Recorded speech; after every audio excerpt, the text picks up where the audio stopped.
సేవకి ప్రతినిధి ఎవరో తెలుసా? హనుమ. తన జీవితం మొత్తం మీద ఇప్పటికీ ఉన్నారు. ఎందుకనంటే చిరంజీవి శృంగగిరి పీఠాధిపత్యం వహించిన చంద్రశేఖర భారతీ స్వామి గారు సుందరకాండ చదువుతుంటే ఓ కుర్చీ వేసి దాని మీద పట్టుబట్ట వేసి పెట్టేవారు. నేను మీకు పరమ సత్యం చెప్తున్నాను, ఇప్పటికీ వస్తారు స్వామి హనుమ.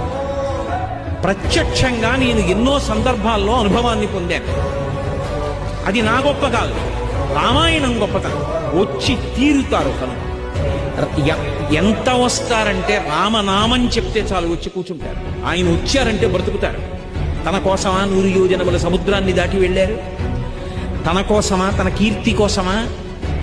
పరులకు ఉపకారం చెయ్యడం తప్ప తన జీవితంలో తన కోసము అని తానొక పని చేసుకున్నారు హనుమ అని ఆయన జీవితం మొత్తం మీద నాకు చూపించండి.